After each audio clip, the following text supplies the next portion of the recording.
Welcome to the Psychology Talk podcast. We are your hosts, Dr. Scott Hoye, clinical psychologist, and Kyle Miller, licensed counselor. Psychology Talk is a unique conversation about psychology around the globe. We speak with psychology experts to keep you informed about current issues and trends. We advocate toward reducing stigma and educate about mental health. While you're listening, please take a moment to give us a review and subscribe on Apple Podcasts, Spreaker, or your favorite streaming service. It helps us to continue providing you with quality programming. And now, enjoy the episode. Well, how you doing, Cool, man? Yeah. So what are we doing today? What are we talking about? Well, I thought we'd bring you on and just kind of informally talk about like the kind of parallels between acting, improv, and psychotherapy. You know, okay. One of your mentors wrote a book. Is that right? Yes, Alan Arkin wrote a book called Improvised Life. And then my mentor, Gloria Maddox, with her husband, Dan Wayner, wrote a book called Rehearsals for Growth. Yeah, I just picked up a copy of it. It's yeah. What'd you think? I picked up a newer book recently. I haven't really gotten into it. Sorry, Mark O'Connell. But he's a New York actor and psychotherapist. I was in Romeo and Juliet with Mark O'Connell. Oh, you were? Like in Beverly, in Beverly, Massachusetts. Yeah. Wow. Okay. Well, he wrote The Performing Art of Therapy, and I need to get him on here at some point if I can. But he doesn't reference the other book. I'm like, because I do that, because as a grad student, I had to do that a lot. And he doesn't reference that book. And I don't think he even references like Bradford Keeney's improvisational therapy ideas. And there's a lot of stuff out there that looks at these parallels. Jeff Zeig looks at an Erickson acolyte. He talks about that a lot. And I would venture to say that it's a lot more of an art form, a performing art, than it is a science. However, if you're on my caseload as a patient and you're listening in, it's very scientific what I do, okay? It's all science. It's all science. That mystical Jungian nonsense. It's all hard science, Absolutely. Well, they're very, science and art are strange bedfellows, but they're in bed more often than not, I think. It's true. Yeah. So I thought maybe we could talk about that and talk a bit about you and what you do in your acting studio and with as a coach, and maybe you can talk about some of the breakthroughs people have had in their personal lives, perhaps. Because sometimes I'll send patients to. There's a studio in town that utilizes Michael Shurtleff's work, which is pretty famous. Okay. And probably more Meisner stuff informed. But I'll send people there to work on just kind of getting over social phobias, right? And being able to be a little bit more fluid in how they kind of evoke or listen to their own parts that they have inside of themselves, aspects of themselves. Yeah. I mean, it can be used in many different ways. I used to be the improv coach to Social Dynamics, which I don't think is around anymore in New York City, but they were dating coaches and matchmakers, and we would teach the guys and gals how to improv. And then also Judy Mayer, now Judy Baker, who you knew through my group. Yeah. She was a mock dating actress for them. She would go out on a date, and the dating instructor would have a notepad, and the guy would be like, "So, do you have a family or know someone who does?" And Judy would be like, "Yes, I do. That's a very interesting question." And the guy would be sitting as the third wheel on the date and wrote down, "Go over questions with dating your clients." But as a professional, kind of dating coach, an in vivo exposure, right, to somebody who can teach you what not to do in a nice way, as opposed to feeling rejected, right? It's kind of she found it fascinating, and also if you go to it'll be, I think I don't know if we've posted it yet. We're a little behind, but we did. She talked a lot about it in Obscura Films, my podcast, which is Obscure Films and Cult Films and Reviews. We did Private Practices from 1983, 85. And that's have you seen that documentary? No. Sex surrogate documentary. Oh, wow. 2 cases and 3 therapists, her therapist, the sex surrogate, her father, her brother. It's a lot. But anyway, we got into the conversation because, Judy had been a mock dater. And, they never did the walk to the subway or they walked to an apartment on the 3rd date kind of thing. But they did do these first dates. And she got really fascinated by it because there's a certain tier of guys that approached her and a certain tier of guys that need some help. And I related to a lot of these guys because I didn't get a roadmap from my mom and dad. I don't know if anybody. I don't think most people do. I mean, yeah. I don't think anybody gets a roadmap for how to socially engage people.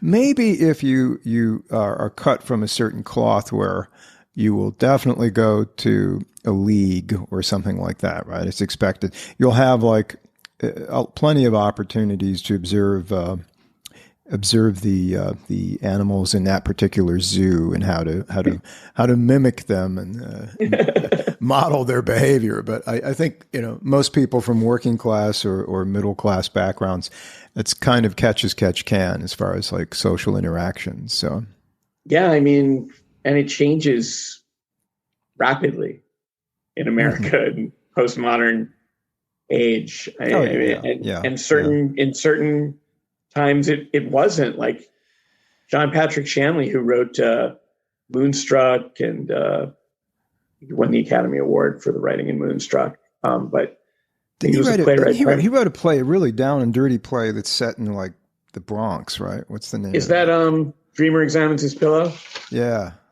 I love that play. Everyone should read that play because that's about a woman going to see her father to ask her, the 3 questions. And one is, how do you see women? What is sex about? And I think, what is love? And he says, sex is for making babies. It blew my mind when I figured that one out. And took the play. You had to read or do a scene from the play. Yeah. So, I mean, John Patrick Shanley grew up in a place, I think it was 44th or 50th, somewhere in there, Hell's Kitchen, where the Italians lived on one side of the street and the Irish lived on the other side of the street. And the kids played in the street. That they didn't. That's where they met. And his mother, I think, is Italian. Yeah, Shanley. His mother is Italian, and his father is Irish. And that he's the result of that. These 2 very different cultures have Catholicism in common. In Hell's Kitchen, New York, being able to meet each other in the middle of the street. It's not really like that anymore with Facebook. No, Hell's Kitchen is now a Hellsea, right? It's a referred term. Hellsea, yeah. It's there's a lot of boutiques there, which I don't think there were boutiques there when there's a few Irish bars left there, but probably few and far between. Yeah, it's completely different. I mean, if you close your eyes for 15 minutes in New York, a pop-up will appear and something you loved that's under 10 years of establishment, or now in the last 2 years with COVID over, it would just disappear. That means Romanian is gone. And I was talking to a therapist who's Rebecca Hendricks, who's in Manhattan, and she says part of her ritual during COVID was to get out of the apartment and just walk around and see which stores were still there. And which ones are closed, which ones were reopening or opening up new ones. What has, from your perspective, is New York coming back? Is it awaking from a slumber, and are people coming back? It's coming back differently. It's for those people who like the New York of Taxi Driver and Panic in Needle Park, which they said would never come. 70s. All right, it's going back to the 70s. Yeah, the all these really nice improvised shelters outside of the restaurants. They were like, this is great. We can keep these. We have covered outdoor gardens and we can put heaters in. And now the huge influx of like heroin and homeless have been like, we can sleep in these at night. This is a great place, you know? So probably it's pretty good shelter. It is probably a good shelter. I mean, yeah. It definitely makes my walk in the middle of the night to like get my breakfast for the next day interesting. I meet some interesting characters. I'm sure you meet a lot of interesting it's characters. It's made me really think about getting a dog. Wow. So New York is like, how is I spoke to somebody recently, Jacqueline Benson, who's a California-based actress and performer and psychologist. She was saying, you know, from her end of things, like regional theaters have been hit really bad. Theater's been hit really bad. How is it in New York for your clientele in your studio and others that you know who are your friends? I have a lot of online international students. That's what COVID did for acting teachers, is it made their competition international. Okay. And it made accessibility to acting teachers who you just wouldn't, you know, if I wanted to take a course at a Meisner studio in Paris in the middle of the night in New York, that fairly reasonable time in Paris and learn Michael Chekhov technique and mixed with Meisner technique, that was available. I took a few courses with British actors, and I was like, wow, they work differently and way harder than we do. I was like, the British actors work way harder than you? American actors? I think that they have a culture that just looks at theater and actors in a different light than we do. You don't really meet many British actors who like talk about so-and-so was discovered, you know, drinking a malted in you know, at some pharmacy. And, you know, they're always like, so-and-so, you know, came from a really lower class family on the wrong side of the tracks and got in on a scholarship into RADA and then became the apprentice to this person. And they finally got sick and they went on as an understudy. And it turns out that George Bernard Shaw was in the audience that night, and thus this happened. So they really seem to work, even in like a class, much harder than most of the Americans that I encountered. It was really. Well, it seems like like you said, there's a culture in the UK that and in Europe that is. It's okay to be an actor, at least in the UK, I think, right? UK and Ireland. Like that's an okay. It's a good gig. People don't. I think so. Yeah. I think so. And you know, these are countries that also have national theaters and correct. And the arts are supported. And you know, if it's not supported by the government, there's schools that are the royals kick money to. You know, I mean, so it's different.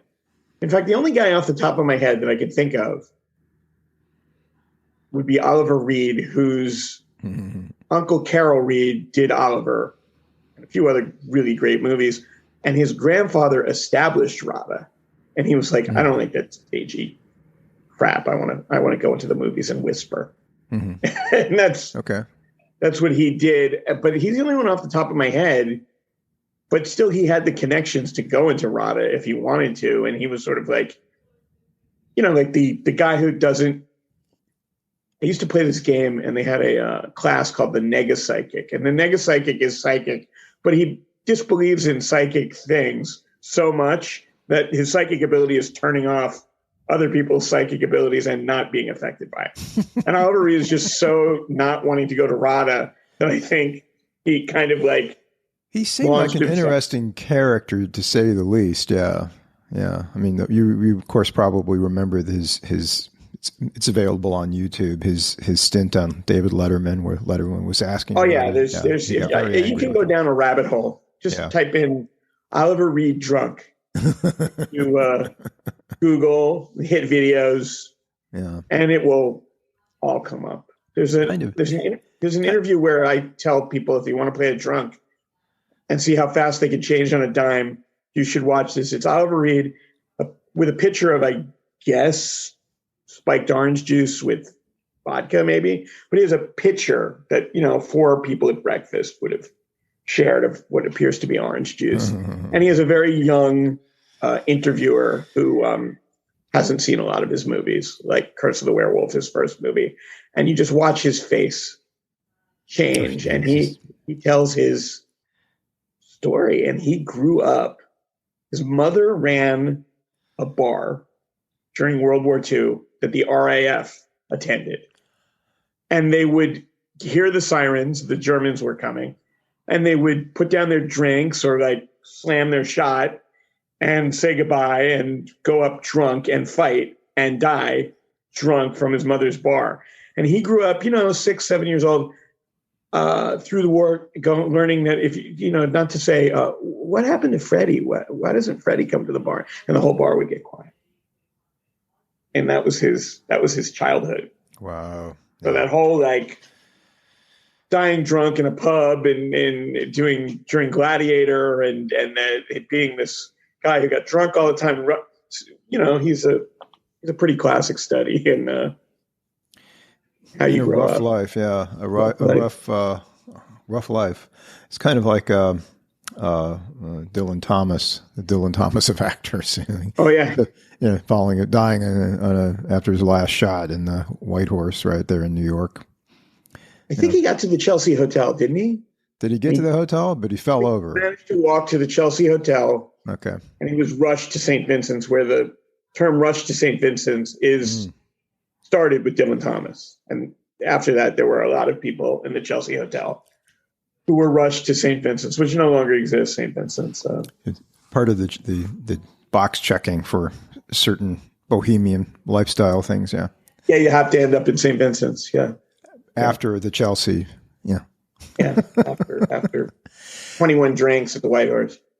Well, maybe we can kind of talk a little bit about your mentors and the book that I mentioned earlier, and yes, some of those ideas, which is Rehearsals for Growth.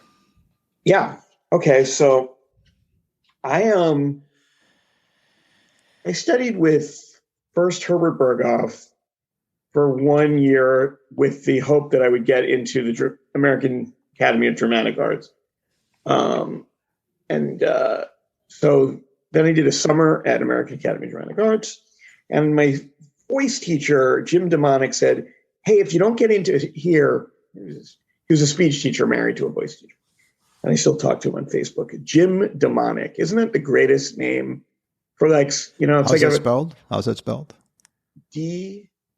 Capital D, lowercase e, capital M, O-N-I-C, Jim Demonic. And, when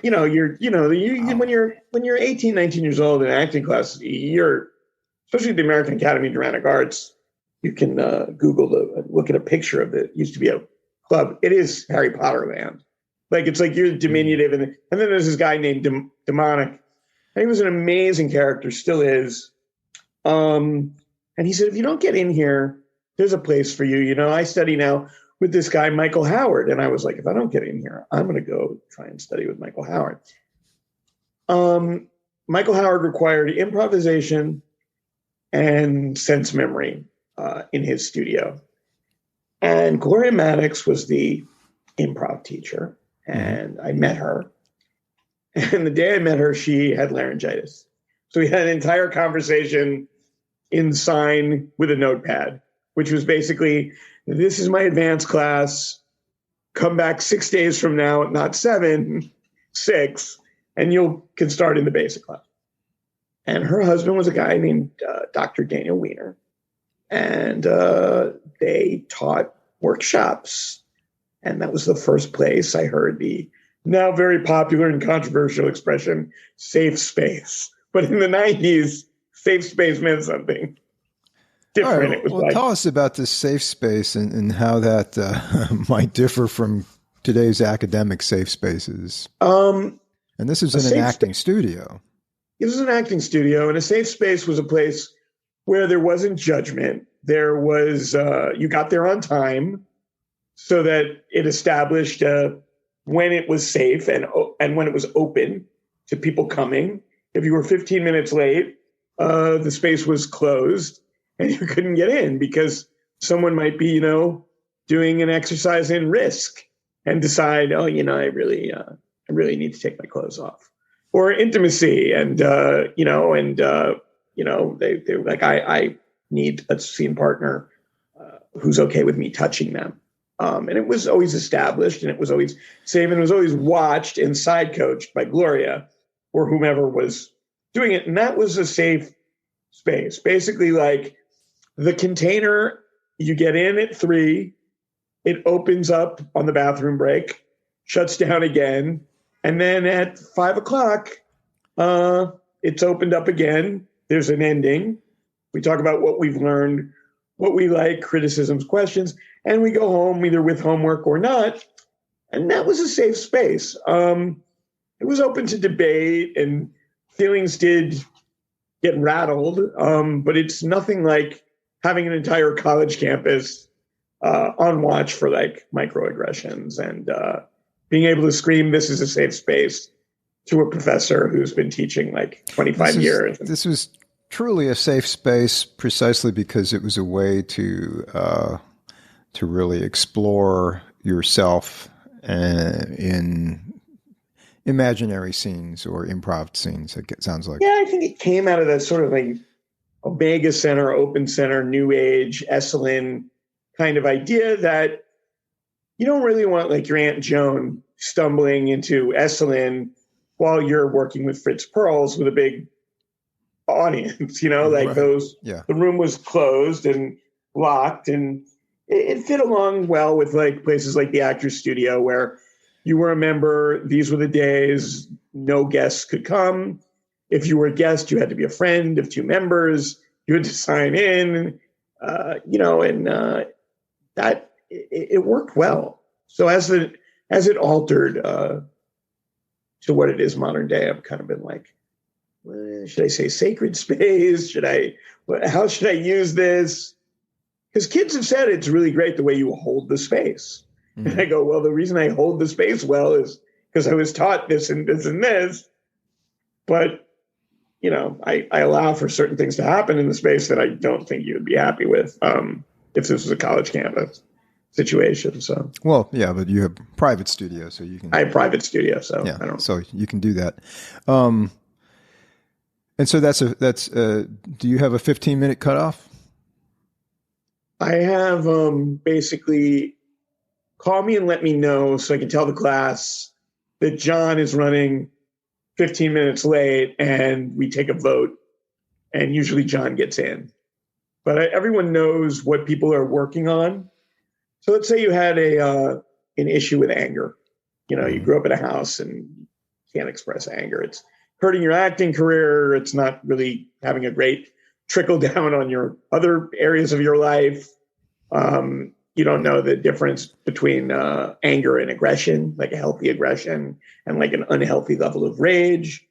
And so you're a really great actor. People have seen you in other classes. People have seen you in the shows. Maybe you've got good reviews from the New York Times or whoever, Chicago Tribune, about a tour you were in. But that's a lot to carry on your shoulders because you don't want to look crappy in front of everyone. But if everyone knows John is working on anger, I'd like to remind you that John is specifically working on it. If the scene looks awful to someone, and I know, and they know that it's the reason is because this guy is really struggling.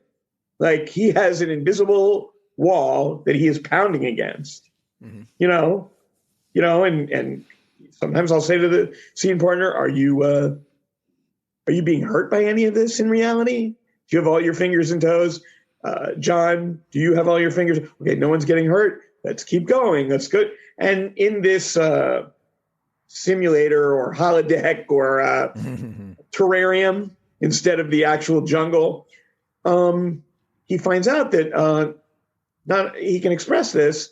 And also, hopefully, the ensemble goes, wow, you can look really messy in here. And it's okay.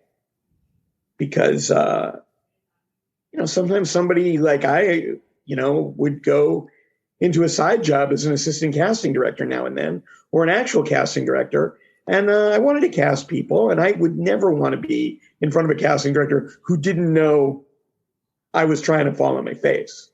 Mm-hmm. You know, they're like, oh yeah, you don't want him. You don't want a casting director going, oh yeah, I saw him in a class, and he doesn't always connect with the ball very well, or whatever they're going to say. I was like, no, I want you to know that I was trying to hit home runs that whole season, and that's why I was struck out so many times, to use the Babe Ruth analogy. So that's the thing. I mean, and then I'll have a conversation with someone if they have like, they're not aware that they're late all the time. That's always an interesting right.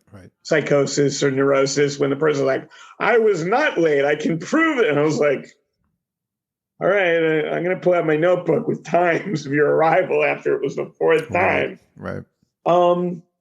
Which brings up a lot of things, and I would dare to say it's in other professions too. But in the acting profession, a lot of things that holds an actor back are not things that are going to be cured in an acting class. Mm-hmm. They should have been handled, a long time ago. Correct. Yeah. Don't be tardy, or, put a half hour on every time you use public transportation or engage in a place where I'm older than apps. So I remember LA before you could check the traffic with, I can't remember what the really popular, because I'm not an LA guy, but it's everywhere now. Whatever that app is, it tells you what the traffic is via satellite. So avoid it.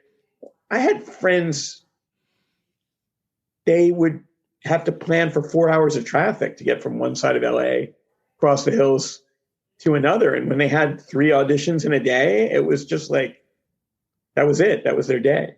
Mm-hmm. And it creates a different kind of culture between LA and New York. Like New York actors always, or it used to be, had a reputation for like the good ones will always show up like on time or 15 minutes early. And LA was always like, it's a really beautiful day and I haven't surfed in a while, so I'm not going to be in class. I hope that's okay with you. I hit some issues.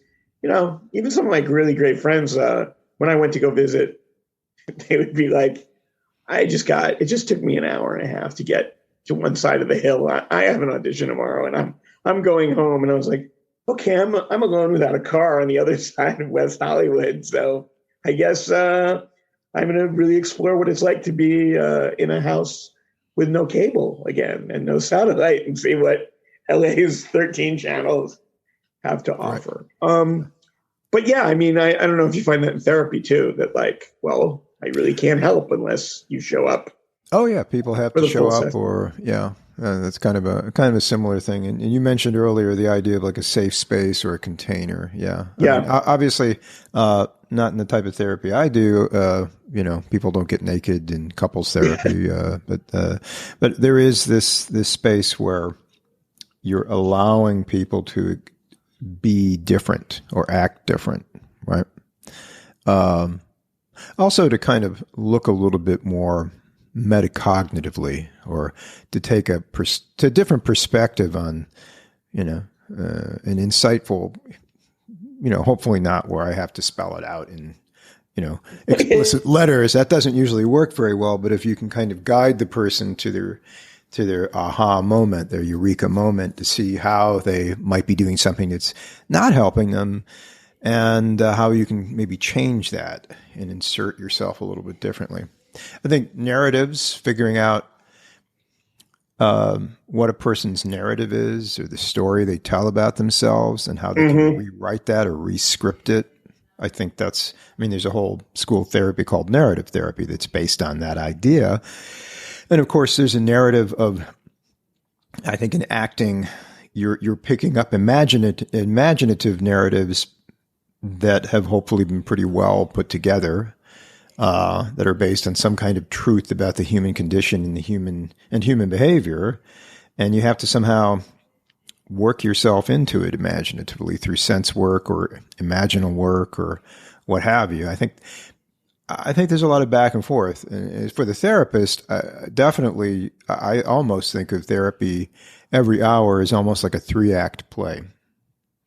You know, with the intro, some the meat of it, where you try to get to the meat of a problem, and then some sort of resolution, cathartic resolution, and then keep building on those gains throughout the process. Yeah. There's an acting teacher. I never studied with him, but I like a lot of his books. His name is Eric Morris, and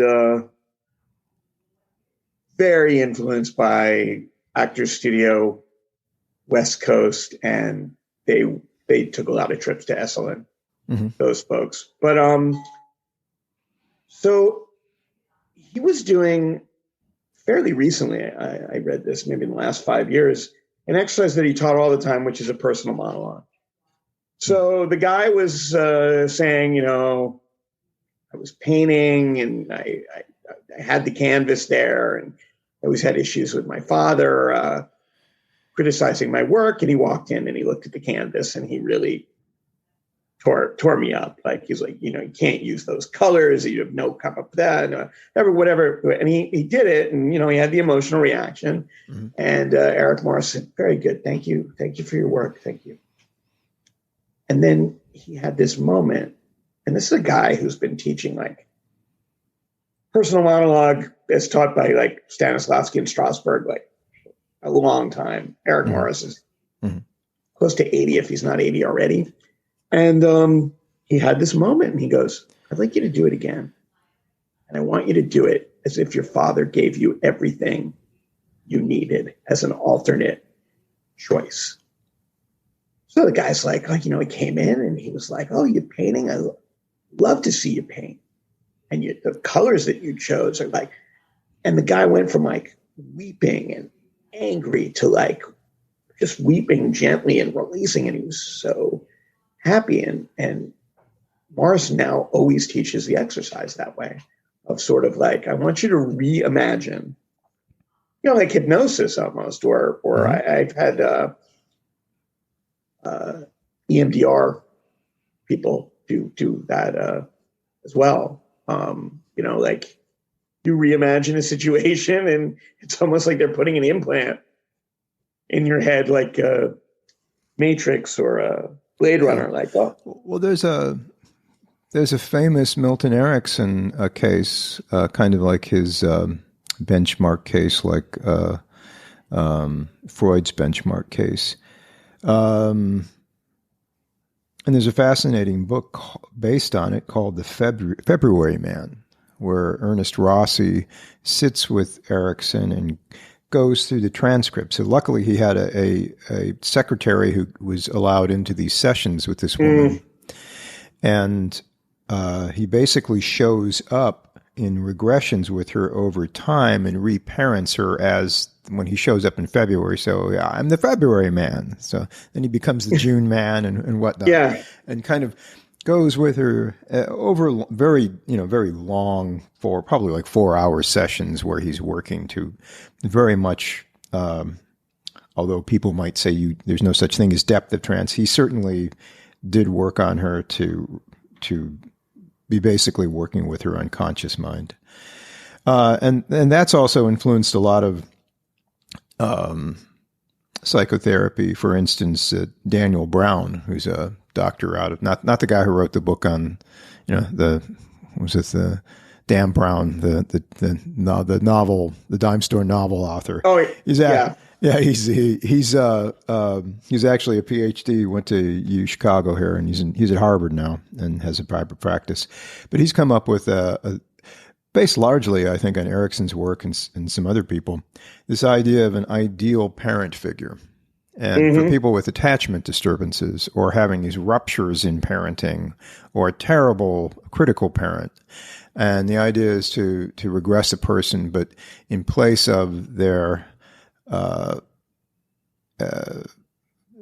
actual biological parents, see them as if they are ideal parents. And you can kind of have an exercise where you take the adjectives that you would use normally to describe the negative attributes of your parents and elicit their antonyms, which would be in the positive, and produce that and just go through various scenarios. And I've used it a lot with people, and it's highly effective in, Dan Brown calls it cognitive reconstruction. Like, consider if you were doing that exercise that, is it Morris you were mentioning? Derek Morris is actually, consider doing that every week, or consider doing that once a day in the privacy of your own home, where you have that reinforced sense of connection to your parents. Right. I mean, so it's very powerful. Yeah. What you're really doing is like you're reparenting yourself in a way, imaginatively, and so that you walk around feeling a lot better about yourself doing that over time. You know, Brown's protocol also includes mentalization, which is kind of like an attachment-based, almost like a cognitive therapy in some respects, and being very open about the fact that you're not someone's parent. Like, so you reduce the transference issues, or the countertransference issues. But it's a three-pillar model. But, think about that. If you could, it's a radical self-compassion exercise. Yeah. Yeah. I did a similar exercise with this guy, Bruce, who's my therapist for about 5 years ago. I stopped seeing him, maybe 3 years before that. We were doing some exercise, and he was like, and who would be the ideal mother figure for you right now? And I was like, I don't know. I guess he's like, first thing that comes to your head. I'm like, Meryl Streep. He's fun. And he laughs. And I was like, what's funny? He's like, no, it's like 95% of the time I ask this question, and my patients, clients, and Meryl wins every time for mother, for the ideal mother figure. Well, that's interesting. I see her as a wonderful actor, right? I mean, she's amazing, but what makes you see her as a mother figure? I mean, she could be any kind. She could play anything, almost, right? I think that the situation she's put in Sophie's Choice, and the fact that she's the blue fairy character in AI that he quests for as this sort of ideal mother figure, so that there's the two things of the mother who's put through the worst hell ever of having to choose which of her children gets to live and which dies in the concentration camp. And if she doesn't choose, they all die. And then the ultimate fantasy mother character that this undying AI android will stare at for eternity. This is the Steven Spielberg / Kubrick movie. Yeah. Right, yeah. Which is, if you do more research on it, because it was not well received, and people started picking apart, well, the thing that I hate about it is that Steven did this. The thing that I hate about it is Stanley did this. And they're all wrong. The opposite was the contributions of Kubrick were actually the warm things. And the contribution that were really cold were the Spielberg things. They were actually... Really? Okay. Yeah, I think Spielberg went overboard when he got it to be colder and make it more like a Stanley Kubrick film. Right. Well, it sounds like it might have been Kubrick's last film, and he might have been trying to repair something of that coldness, or to shift things around a bit, to do something different. It might have been a little bit too ahead of its time too, because the idea that machines are our future, genetics, it doesn't matter after a certain point. Our ideas, our memes, literally will become our children. The genetic thing, passing on the genetic information, is no longer valid, but the impact we have on the universe, that at the end, they those ET things are AI. They've evolved from the technology, and people didn't get it. And now it's just very you talk to people and they're like, no, the future is communicating back from the past, from this tesseract that the AI have already, the ones that we've met. And I was like, oh, okay. So it might have been 10 years, 20 years ahead of its time.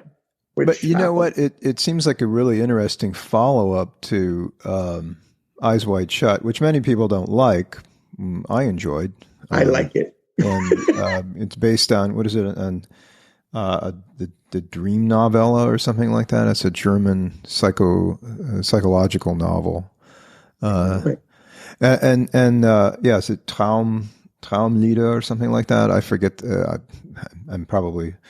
I should have an assistant here. I need to hire an assistant to look these things up for me. You need young Jamie, like Rogan has. Right. Yeah. Yeah. Look it up. So yeah, I will look that up. But good Lord, I guess I'll have to edit this out so it sounds more professional, right? I don't know. Some people like this. This kind of we're real people. Like my crew likes it when we struggle. I'm always like, can we cut that and edit? Because I come from the film world where everything had don't worry, Sarah, just do it again. We can cut that out. Just keep going. That world, and they like the podcast that people fumble. And yeah, I think it's fine. Yeah, Traumnovella, that's it. Traumnovella by Arthur Schnitzler, and so it's Vienna versus New York of the 1990s. But I mean, certainly that's a psychological novel. But it sounds like the AI thing is more of a reparative mother parenting kind of thing versus a psychopathia sexualis kind of thing, right? Yeah. It's interesting. I mean, if you look at the great directors, especially writer-directors and auteurs, and the way film works, which is essentially the best idea tends to win, because there are all these departments trying to get your idea across, or he really messed up, let's try and fix his idea as best we can. You find out there's a lot of unconscious stuff in film, like a lot of I was telling a client today, I said, I saw this meme and it was from Seven, and it said The Artist, and it's Kevin Spacey, and it says The Art, and it's the box. It has Gwyneth Paltrow's head in it. Yeah. And I'm like, that's so true, because when they hunt down serial killers in the early days of the FBI profiling thing, they were like, this is his art. If it's face up, it means something. If it's face down, it means something. It was very analyzing modernism, looking at a Picasso, or this is what he's trying to say in Guernica. This is what he's trying to say about this woman who doesn't have a long neck in real life, but he saw her with a long neck, so he drew her with a long. And a lot of that is Jennifer Jason Leigh works, where she has pictures, like a collage, a vision board, but it's her entire trailer. And she sits passively and gets her makeup put on and does her warm-up exercises.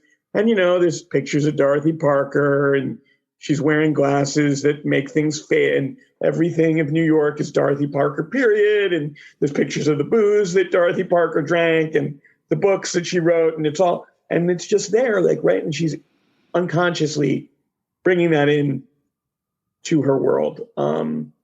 So the thing is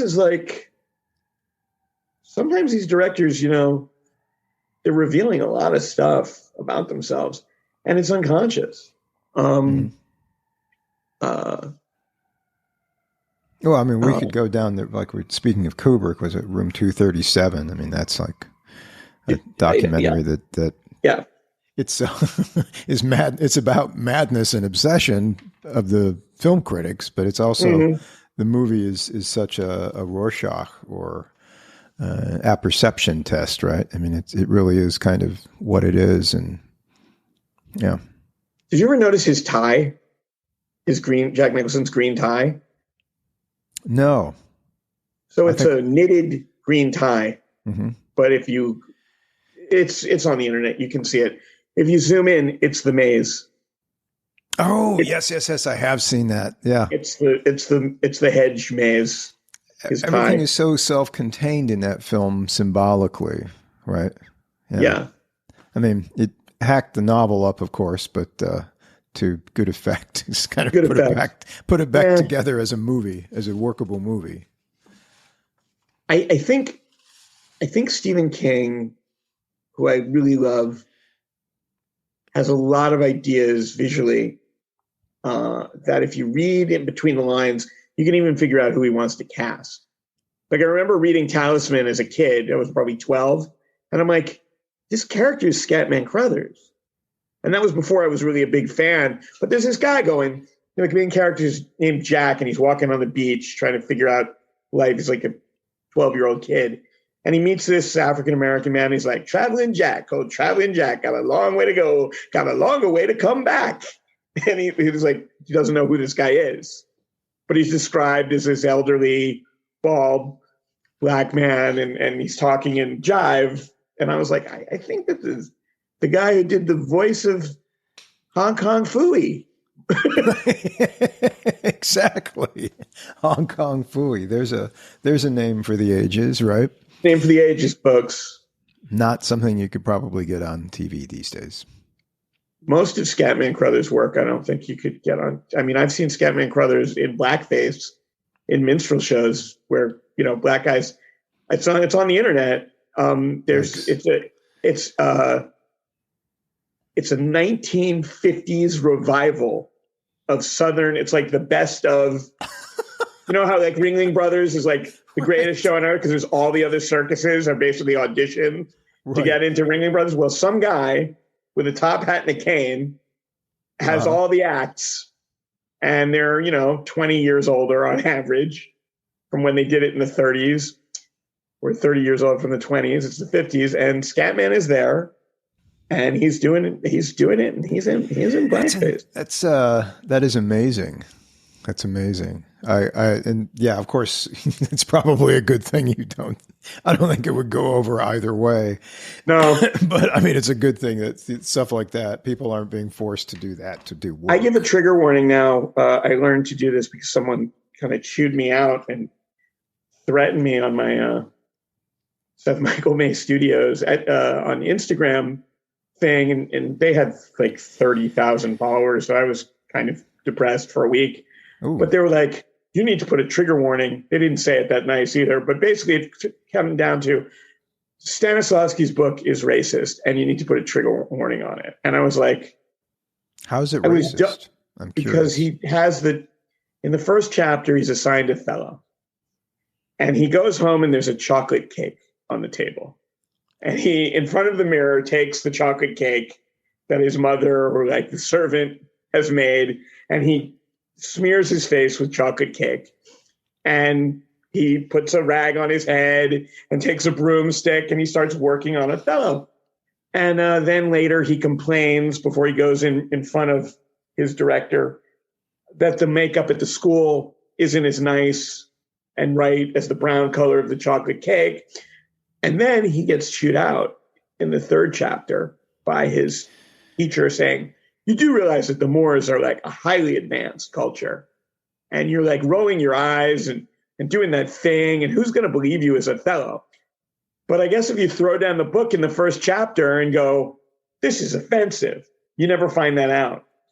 So yeah, you gotta, my friends at the college level are putting trigger warnings on everything. Wow. Okay. Yeah. I mean,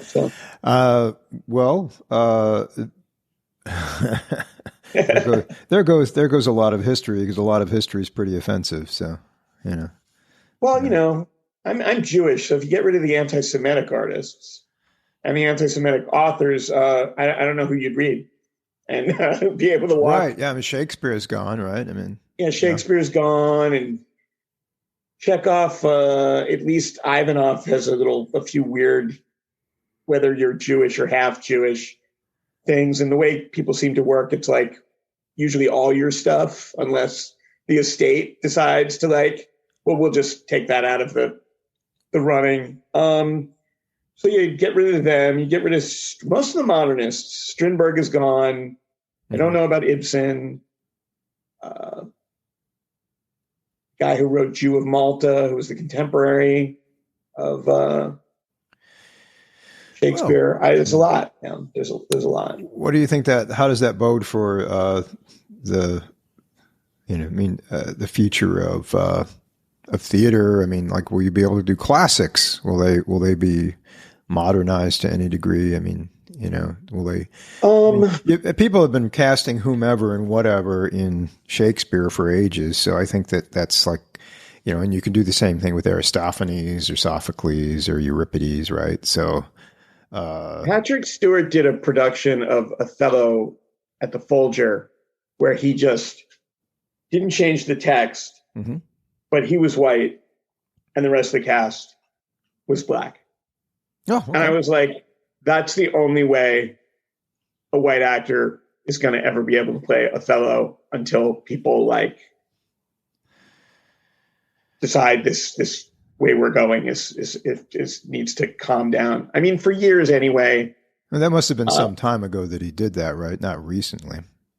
It was probably in the last 15 years, but not in the last 10. It was before he married Sunny, his third wife.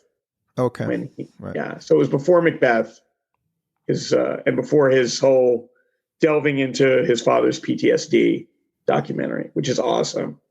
But he's really changed as a person, or seems to, because when you're Patrick Stewart, you're like a Porsche. You have an entire corporation depending on that's your brand. Nice thing to do. So you have a brand. Yes, you can always go. You have a brand. I remember seeing him for the first time in Excalibur. I think it was like his first film. He's like Guinevere's dad. Leo de Grance. Yeah. He's great. He's like, he tries to pull he's the first guy to try to pull the sword. Yes. From the stone. Yep.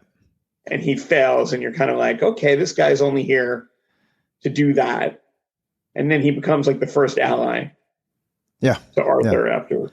Yeah. But certainly a lot of great people in that cast, I think, who went on, like Liam Neeson was in that. Liam Neeson is in that. He started dating Helen Mirren, and they lived together for years after that.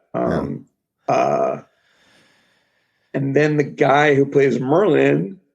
Oh, yes. One of those classic drunken actors. Goodness, what is his name? I think he's a Yorkshireman or Scottish and of Yorkshire descent. What's his name?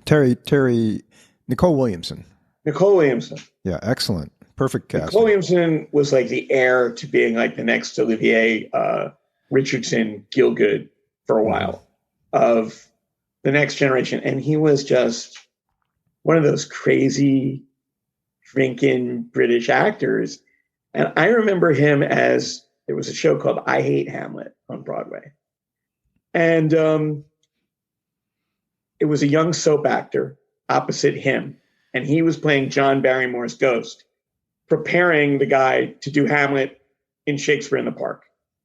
So they were kind of perfectly cast. And my Shakespeare teacher, who was, talk about a legacy, she was Abba Eben's brother. So she's the brother of the first and youngest ambassador to the UN from Israel, and the first cousin of Oliver Sacks. So Carmilla was the Shakespeare genius. And she was friends with a woman who is Celeste Holm, who was in it too. And Celeste Holm is like, he's brilliant. You have to come, but he's difficult, moody, and crazy. And he wrote an editorial to the New York Times about how no one should come and see I Hate Hamlet, which was a little weird. It was like 1988. I'm like getting out of high school in 1989, and maybe it was a little later because I knew Carmilla. It must have been 89, 90.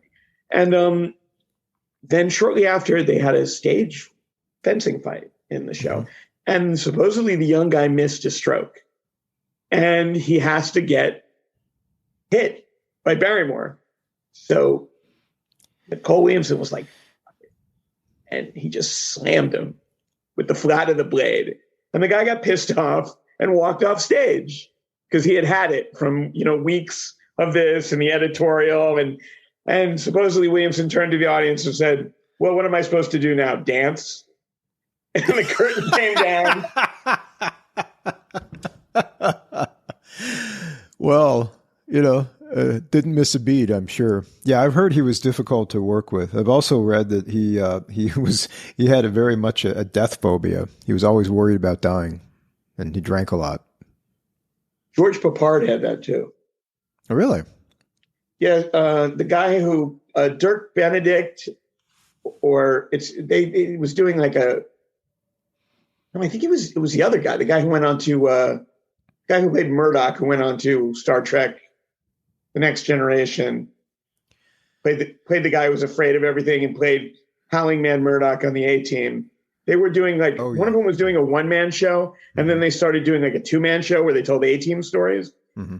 And basically, George Papard couldn't get over that people liked Mr. T more than him. Like, he was the heartthrob of the Actors Studio. He was romantic lead to Audrey Hepburn in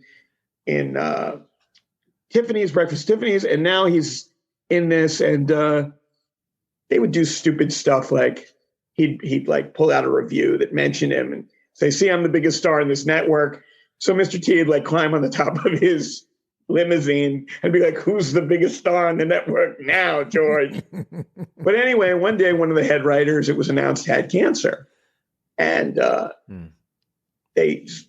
way they told it is like, people were just like, "Oh no." And George Papard grabbed his briefcase and said, "I'm next. It's going to be me. I have to go home."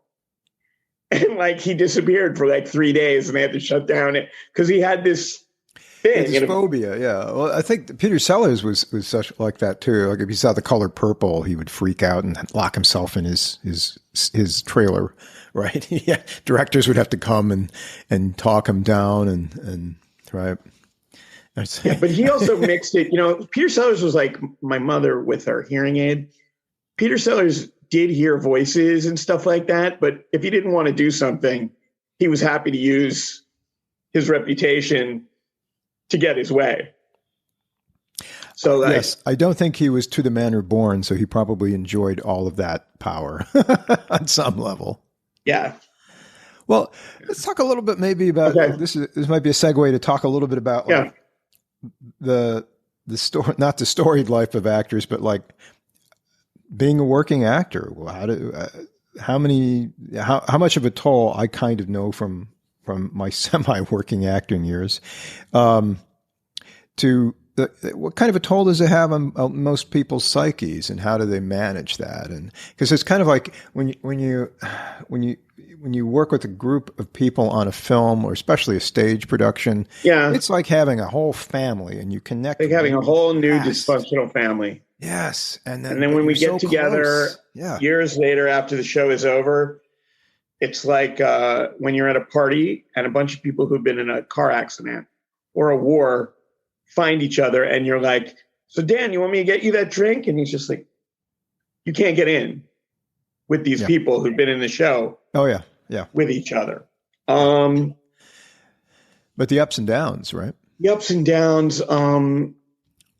What was helpful to me was I saw an interview with Billy Joel, and he was in therapy because he's been in and out of therapy most of his life for one reason or another. And he was like, "I can't deal with these depressions, these ups and downs of like, I'm king of the world in concert, and then I'm alone in a hotel room."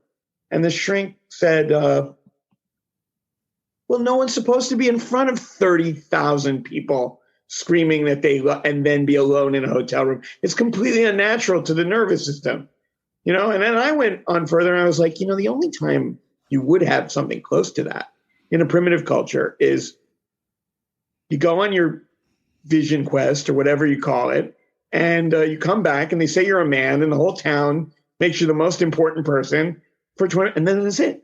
You've been transformed. You're not supposed to be doing it every Friday I do a DMT trip and really get my head straightened. That's not what's supposed to happen. So there's that. That's the extreme. And then there's the level of rejection that Burt Reynolds came and taught George DiCenzo's class, and I was George's assistant. And he said, there must be something wrong with a guy who wants to walk into a room, and there's a bunch of unknown people. You're unknown to them. They're unknown to you. And they hit you in the head with a 2x4 of rejection.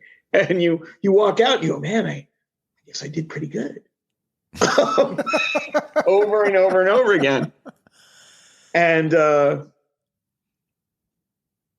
yeah, so you have to do a lot. You have to deal with like the euphoria of being amped up to do a show as a performer, and then you have to, like, actors especially, you're auditioning. Your life is auditioning, so you have to deal with that rejection.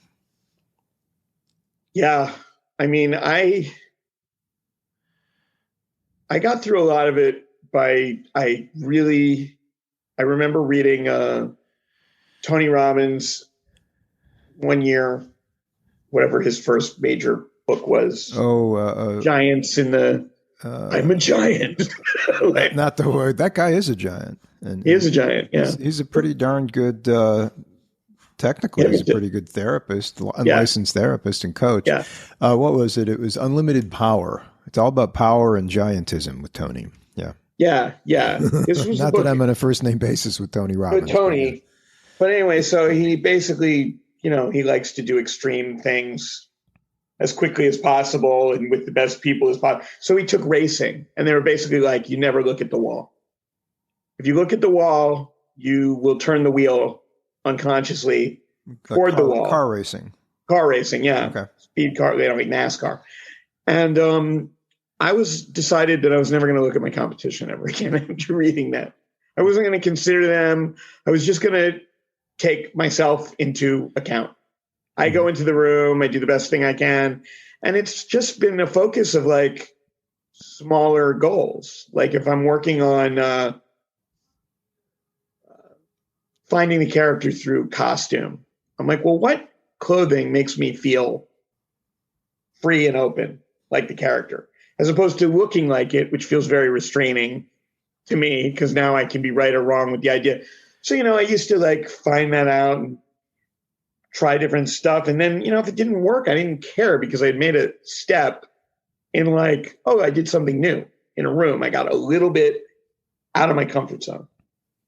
But most of the actors I know don't work that way. And most of the acting teachers don't discover that. So it's hard, man. Well, it sounds like there's a kind of cognitive flexibility approach that you have towards working on characters and being playful and creative with what you're doing, which is kind of like what I try to engender in people in psychotherapy now that I'm doing this gig, right, in psychology. Yeah, I mean, I always I think about the comfort zone as like a frisbee from the 70s on the brand part face down. Okay. And the middle of it is your total comfort zone. And the edge of the frisbee is a healthy risk. And right outside of it is where the danger zone begins. But it's toasty if right next to it. You can always just jump back onto the other side. So if you imagine yourself as like an ant or a lizard on a frisbee or a plate, trying to, you're safe while you're on the. Yeah. Most people don't stretch their comfort zone much past a certain age. And even if they do, it becomes like age becomes a huge factor in comfort zone, because it's like a guy gets a tennis coach and he's like, how long have you been playing tennis? He's like, well, the guy's like, all my life. And he's like, yeah, you probably haven't noticed that like age is like taking you back. And the guy goes, no, I did notice that. I have, but what am I going to do? He's like, we're just going to take you a little bit like more into like, how old are you? The guy's like 65. It's like, we're going to play like a 55-year-old from now on, like an average 55-year-old. Going to make you do more drills, make you do more backhand, make you do harder games. And they get them back out there, but it's still in the same zone. Mm-hmm. And actors get rewarded economically and through praise, either both or one or the other, for what they do best. So like if you get a reputation as like nobody works with like medieval props better than this guy, like nobody else, that's going to be your thing. Kevin Bacon tells a story. He was on a soap, and soaps were the most notorious for this ever. And Kevin Bacon punched a locker. And after that, the writers loved it. And he became the guy. The punches lockers. He punches lockers. He punches everything. And one day Kevin Bacon went in there and he's like, okay, I just busted a knuckle for like the third time this month. And they're like, but he had like 3 boxers fractures and like, yeah. People love it. People love it, man. You're the guy who punches things. So I think you got to try different stuff and hope that the trickle down comes into your life. Mm-hmm. I'm always talking about the trickle down because my thing is like, look, I might not be able to help you as an acting teacher. No matter, you may get over all this stuff, and there's an outside factor of like, well, they just aren't looking for like dark-haired men this next 15 years, and that was your window. Like, you know, yeah, you got into Juilliard, and that's great, and you were scouted by the biggest agents ever, and they took you on because of your lineage, and now they recommended get all that Juilliard out of him, Seth. So you went and saw me or my coach while he was alive, Harold Gusky, and got reputations for that. Because acting coaches get reputations too that may or may not be true. So, you know, get all that grad school out of him. You get all the grad school out of him, and it's not about grad school. It's about something that's in style right now or trending or what they used to call a fad, right? Zappa used to call it a fad. There's a cartoon of a Zappa interview where he basically says that everything that's popular right now in the 70s is a fad. And he starts talking about women's lib and how he believes it's just a fad and it will eventually end to be picked up by the next fad. And government views politics in concerts. He's like, no, someone says, yeah, politics. And everyone goes, and the crowd goes, yeah, politics. And then he like mentioned some song, and one guy goes, yeah, and then everyone else says the same thing. He's like, it's a fad. They're just going with the flow. But the thing is like, I can't help that. What I can help is maybe there's a trickle down. Like maybe if I get this, it trickles down to dating, or it trickles down to life, or it trickles down to finding out that, you know, you're not in it. A funny story Alan Arkin told me, who's one of my great mentors, is he goes, you want to hear an actor story? This is an actor story. Guy goes and he sees Gandhi, and he never knew what he wanted to be. You know, he's living in his parents' house, like Dustin Hoffman in The Graduate after getting his bachelor's. He doesn't know what to do. And he goes and he sees Gandhi on a big screen, and he's swept away. And he goes, Mom, Dad, I figured it out. Saw this movie Gandhi, and he changes the face of like the whole century, and like he brings peace into India, and the British Empire's relationship changes forever. And I figured out what I want to be and what I want to do. And they go, what? I want to be an actor.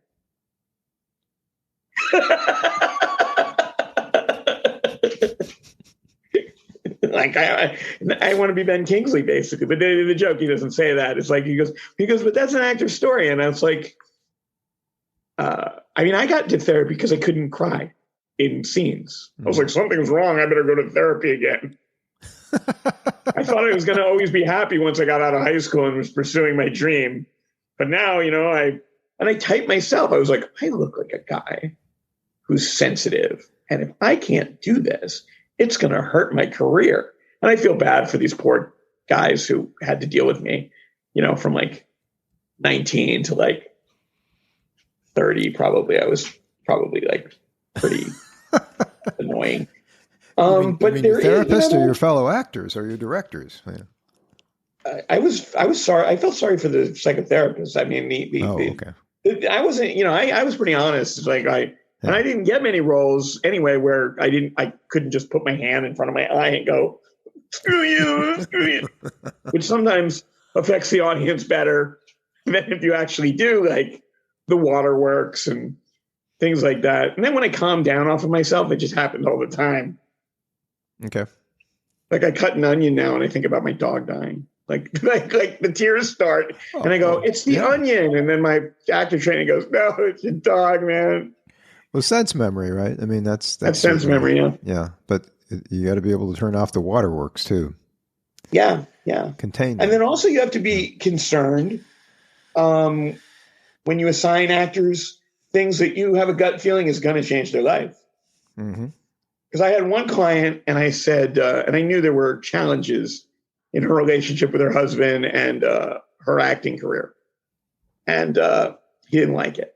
And she said, well, what do you feel is going to be the most helpful to me as an actress? And I said, look, I've recommended this to other people and it really, really seems to work.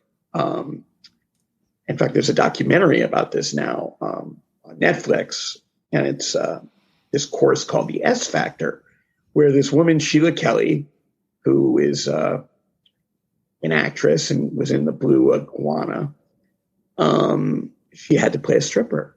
And she trained as a pole dancer and a stripper and did all the method work. And she was like, this is changing my life with my relationship with my body, my relationship with my husband, my relationship with other women. I want to bring this to other people. And she created a course where they have like, instead of belts, they have like, I think they have garters or panties. There's like white, pink, and black. You get your black garter and they learn different things. And so I said to this person, I've assigned this to other people and it really seems to do something for the women. But boyfriends and husbands seem to be very threatened by it. So she came back a month or so later, and she's like, I'm going to become an instructor. I love it. It's the best thing ever. I've lost weight. I moved to me. And she goes, but you were right. My husband, he doesn't like the fact that I'm doing it at all. And I was like, okay, I feel bad about that, but, whatever. And but then she ended up divorcing him and finding this wonderful professor who is now they have a kid and they moved back to Down Under, and she runs a theater group in Perth, and she's a well loved and received teacher, and they all seem to be great together. So she was very vocal to her friends, like when I would come over and she was pregnant with her first child, she was like, and this is Seth. And we wouldn't be here without Seth because Seth told me to go to that course. So how many of you're curious, how many of your current, or I mean, maybe you can't talk about your current, but maybe how many of your current, maybe your current and your past students, clients have taken a 180 and like really, and just really focusing on this inner work, and it's you. I mean, you're not intending it, and they're not intending it, but it opens up so many other possible paths for their life. I think after 3 years for the women and 5 years for the men, life gets easier because the competition drops out. They're like, I can't take this anymore. I want to go a more traditional route. There are two roads in the Yellow Wood, and I'm done with that one. So okay. F you, Robert Frost, and I'm going to take the one most traveled by. And I have two friends who were, one was in Wednesday group with me, and he was in my friend environmental kind of wonderful charity work, Grotowski group called Jetchi, which means children. He was in that too. I think I sent him there. He's a nurse now. I have another friend who, he was a working actor. He was like the guy who we all envied. Like he would just go in and do something crazy and book. And he was in George DiCenzo's class with me. He's a nurse now. A lot of artists who become helpers get a bad rap, and I blame that on the artist way. But I think there's a lot of helpers who long to be artists who are really meant to be helpers. Like you really have to investigate what hasn't been fed, right? Mm-hmm. Because, and there's this whole thing that I use for characters called the Enneagram, and they say, when you're a 4 and you go toxic, you become a 2, which is a helper. When you have growth, you go to a 1, which is a reformer. Like how George Bernard Shaw went from being just this writer, it's up to this major critic, and then the Chauvians, and kind of changed culture. Or Picasso is just really interested in being Picasso. And then this whole modernist, it's an oversimplification. We could do like 9 different shows on just the 9 different types of the Enneagram. And I'm sure they're out there, actually. Armand DeMille on his website has Enneagram radio shows from the days before podcasts. Remember psychological radio shows? Remember people called in and, yes, I do. well, it sounds like you're a 4 on the Enneagram, and you got to watch out, because if you go toxic, you're going to be a maid for like a Broadway producer just to get close to that. So there was that, but then there are some people, I think, they don't need it. They really don't need it, and there are some people who like no artistic expression is unhealthy.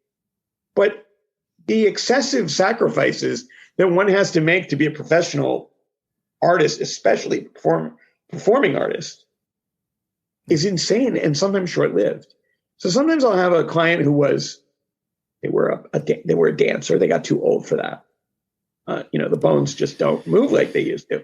So they go into acting. They take 3 years to get these ballet movements out of their body, and so they can act natural, so that they're not doing that. They're doing that. Not pirouetting everywhere. Yes. Yeah, they're not. Yeah, and it's interesting. If anyone ever wants to have fun in a big city, start looking at your waiter or waitress's feet and see if they have a turnout from ballet when they're serving you, because it happens a lot. And then they decide, no, I'm not going to do the acting, and they become a choreographer or a Pilates teacher or Feldenkrais practitioner or whatever. And there's the only really hard thing about that is, at least in the acting community, there's a little bit of shunning that goes on when somebody leaves the class or leaves it's like,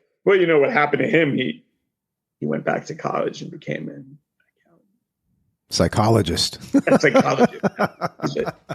I must have gone toxic, but I was a 9 when I took that thing, so I don't know if I went toxic. You were a 9? Yeah. That's a peacemaker, right? Yeah. That's like my mom. You're the only other peacemaker I know. Well, that's why the world's at war right now, okay? There's so few peacemakers. Listen to us. You wouldn't... Yeah.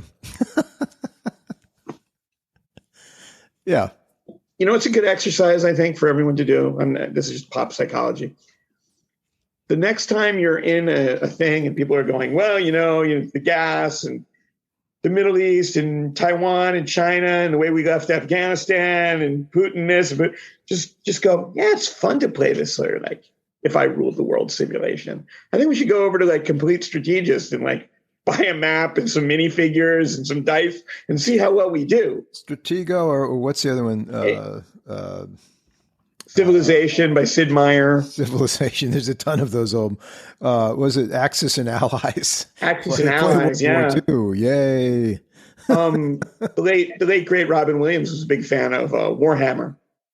Oh, was he? Okay. Yeah, his collection. If you type in Warhammer or models from childhood, his thing was, and this is very normal now. Like this is what everyone does with minifigures. But when he was a kid, I guess the school shrink or someone's like, there's something wrong with Robin. His favorite thing to do is to ask his parents for 3 different model kits and glue the 3 different models together in weird ways and make this unique character or monster. And now that's just, they design the kit that way. Yeah. The arms and the guns and so anyway, so his daughter Zelda recently released, before they're auctioned off, his like $1 million of toy collection. Oh, yeah, of course. Painted models that he did and did all this stuff. But yeah, it's just everyone gets really quiet when you go, well, let's do it. Let's spend the next week figuring out, how you would do this. Because it's so easy to just go, well, I think we should go in there now. Yeah, we should just do it, man. Go in there. Get it over with. Go in there and get it over with. People don't like that. Well, I guess the stakes are kind of high, to say the least. Well, maybe we should wrap it up here. This is kind of We fun. should. We should How do can this people? again. Yes, we Yeah. will.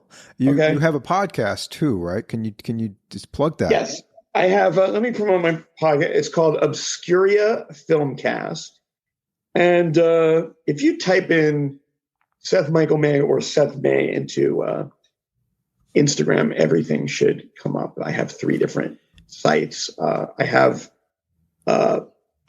my Seth Michael May Studios, which is my acting, improv, life, creativity area. And then I do a podcast called Obscura Filmcast. And it's on YouTube. We just went to iTunes and Spotify with our 17th episode. But everything else is on YouTube. So, if you go in there and you type something in like Orca Obscura Filmcast, it will come up and you'll be there. I saw that movie in the theater when I was a kid. That kind of dates me. So, and I loved it. That's the first one we did. My pick was Orca. That's what we started off. Richard Harris, right? Yeah. Richard Harris, Charlotte Rampling. Samson, the Indian from One Flew Over the Cuckoo's Nest is in it. There's a lot of great performances, and I think that movie has new life after Tillicum and Blackfish. I think you can have a really good night with a double feature of Blackfish and Orca. And Bo Derek's in that movie too. She gets maimed.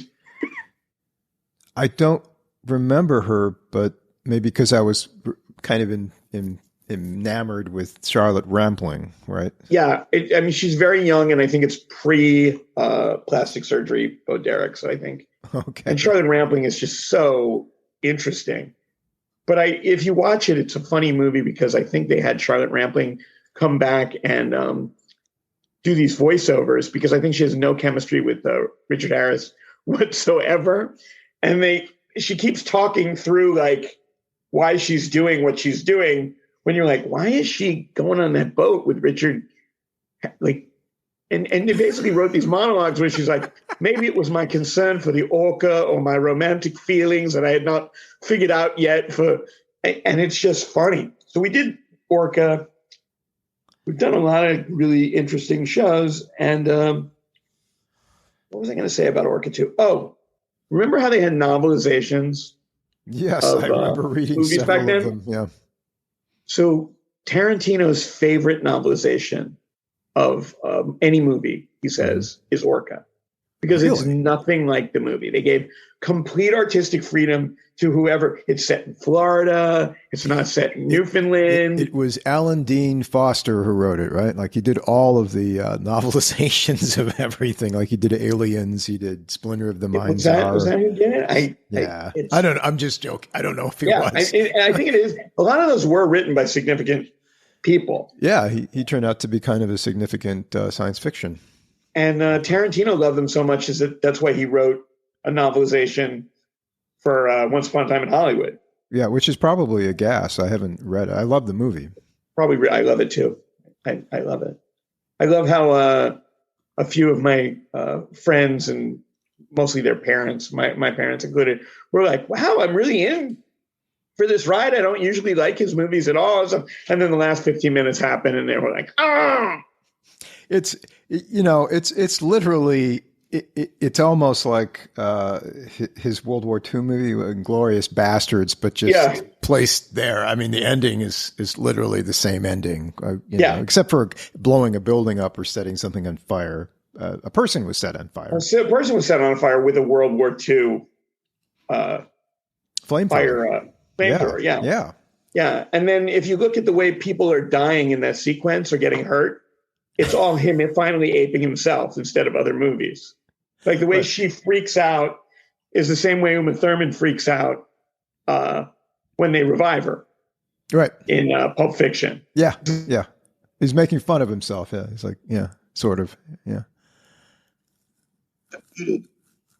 Sorry, I'm back. Call came in, so everything gets muted.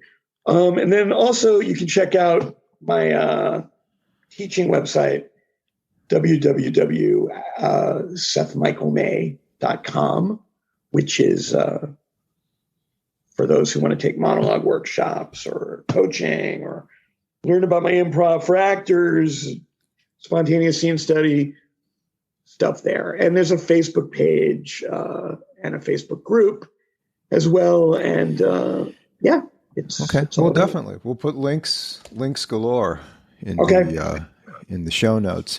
Are you actually going? I mean, obviously, this has probably opened up a lot of Zoom or Skype coaching for you, but are you going back into a black box anywhere in Manhattan?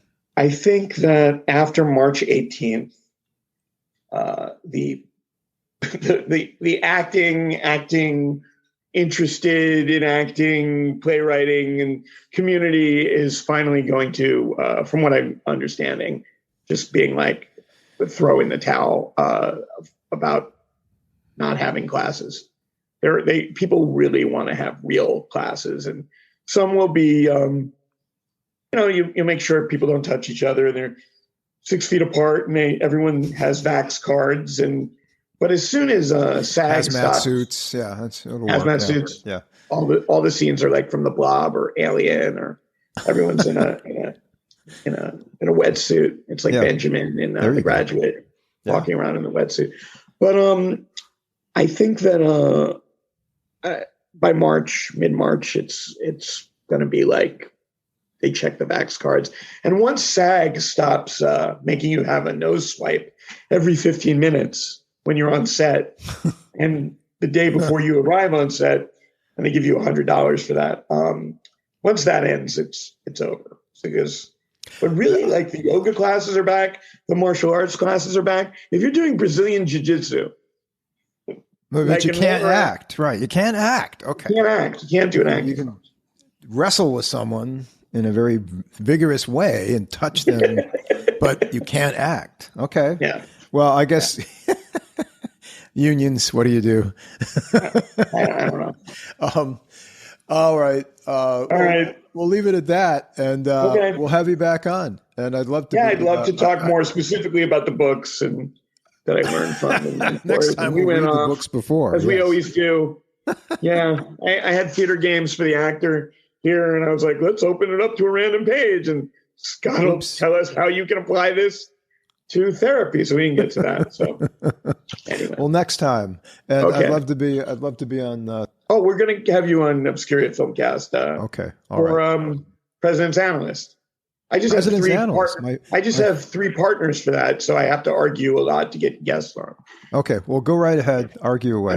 Maybe I'm happy to fight with them. Actually, the call that just came in was my producer. So as soon as I log off here. All right, take care.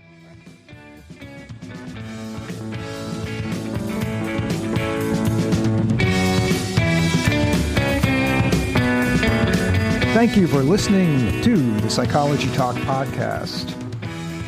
This podcast is intended for informative and entertainment purposes only. If you need a mental health professional, please seek one out. All material, copyright, the Psychology Talk podcast. Music is provided by the oddly Italianate named band Serenati? Ciao.